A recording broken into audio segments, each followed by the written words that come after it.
welcome back to the Pop-Up Podcast here live at When Words Collide 2025. I am here with... Shannon Allen. Hello, Shannon. Hello, Lucas. How are you today? I am amazing and pumped and so excited. That's great to hear. So, what have you been doing at the convention so far? So far, I popped into one of the presentations really quick. I've been mingling, meeting people. One of the great things about WWC is there's a bunch of people that I only get to see when I'm here. So that first couple of hours is like, oh, it's you! And you catch up for the year. And that's one of the amazing warm fuzzies of this conference. Yeah, well, that's one of the best parts of these kind of events, right? You're seeing people you don't normally see. Exactly. And is this your first One Words Collide, or have you been coming here for a while? I have never missed a single one. That is fantastic. I have been here from the beginning. Unbelievable. That's incredible. And you write? Yes, I do. Yes. For anyone curious, what's some of the stuff that you've worked on? I am mainly an anthologist at this point in time, and I contribute to anthologies. So I am an advocate of short story. Oh, yeah. So I'm a writer, editor, and book coach. Nice. Yeah, big anthology lover myself. So that's really cool. When it comes to the stories you write for anthologies, do you usually find yourself writing in a specific genre, or do you kind of just go one after the other, different kinds?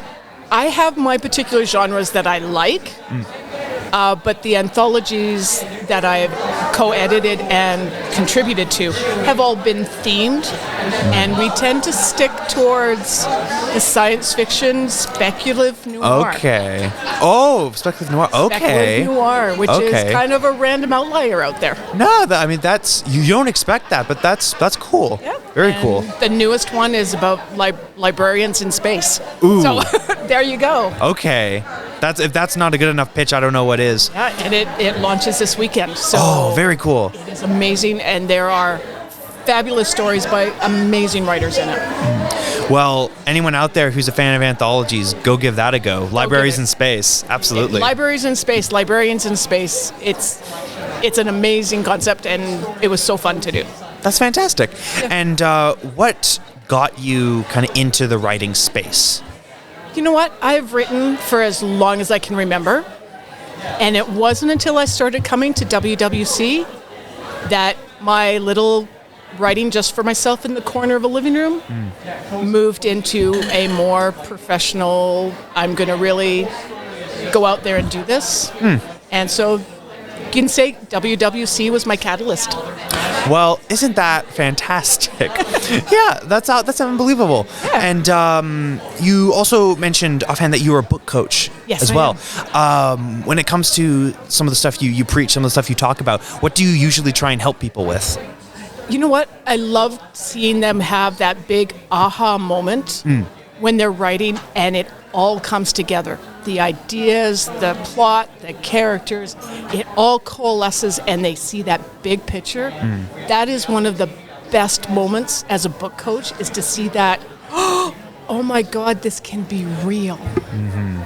And then helping them carry through from that realization to making it real, to have something they can hold in their hands. There is nothing better. Yeah, that really sounds like kind of the best thing you could have, right? That moment where it just all clicks.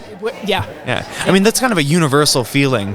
It is in anything you're doing. Yeah. It is. It is a very universal feeling. It is a very relatable emotion. Yeah. But it is one of the best emotions you could ever have when you're dealing with writing.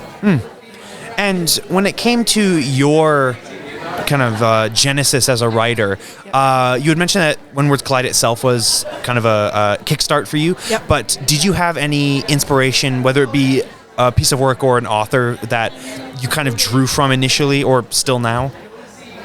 There's the still now. I am a Roger Zelazny fan. In the back of your mind, it's always like, I would love to write like that. The imagery he brings, the concepts he brings, the ordinary life that he flips to a sci-fi, which they would now classify as fantasy. I love anything by Zelazny. I love Arthurian fiction, which I draw from too. Yeah. And just the weird and twisted. Yeah. It's good stuff. Oh, yeah. I mean, stuff. can't do better than the weird and twisted. You can't. Yeah. That's kind of how I feel about Rod Serling and all of those contemporary writers. Exactly. And do you have anything? You had mentioned the anthology that is premiering this weekend. But outside of that, do you have any other work that's either coming soon or being worked on? We're in the process of pitching another anthology, so hopefully we'll have a publisher pick it up. But I'm presenting this weekend too, so fantastic. It's a lot of balls in the air, but it's the best place to do it. Awesome. Yeah. And when it comes to the presentation side of things, do you usually fancy yourself a public speaker presenter? No. I have been a person that when I used to do addresses to graduating classes in elementary school, because I was on the council. Yeah. I took my glasses off so I could only see kindergarten kids in the front row and not everybody else because I was petrified. That's actually a pretty good strategy. Yeah, no one knows the difference. Nobody knows the difference. And kindergarten kids are so cute. And they will usually stick their tongues out at you. So it's great. Yeah, great draw for attention, right? Draw for attention. Yeah. Generally, I'm not an extrovert. I'm getting better because somebody has dragged me along to make me so. Susie Vittori.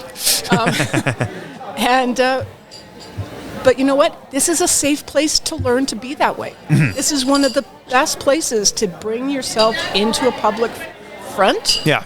And network and present. And this is my first year. Yeah. I am doing a solo presentation. Ooh. In the past, it's all been on panels, but this year is a solo presentation. Well, that's going to be exciting. I'm hoping so. I'm hoping so. Yeah. Well, I mean, you kind of hit the nail on the head. This convention and this just kind of event in general is a great place to go to discover the side of interest that you don't usually see. Like, this is the type of place where you can gush about a certain book for hours on end, and it will be met with almost exclusively shared equal interest. Exactly. Yeah. You can gush about anything writing, anything in reading, writing, all of that. You can gush here, and you're going to find 5 people that are going to be right there with you. Oh, yeah. And that's the best part at the end of the day. That is the best part. So if, after all this, anyone out there listening wants to track down some of your work, I certainly want to as well. Where can they find you? My very first anthology that I contributed to and edited is available at Edge Books. And the other 2 anthologies are available at Taiki Books. Okay. And do you have a website or social media that people could find you at? I do have a website, and it will be live hopefully next week. Ooh, okay. We had a problem getting it ready for festival, but... That's technology for you. That's technology. Yeah. But yes, I'll have a website up next week. Fantastic. Yeah. So if you want to see more of this fantastic work, keep an eye out for that as well. But thank you so much for speaking with me today. Thank you so much, Lucas. It's been amazing and wonderful. Oh, thank you. It's been my pleasure. And if anyone out there wants to read some fantastic anthologies, you know where to find them. And make sure to stay tuned for more of the Pop-Up Podcast coming live from When Words Collide this year. Thank you very much. Thank you so much, sweetie.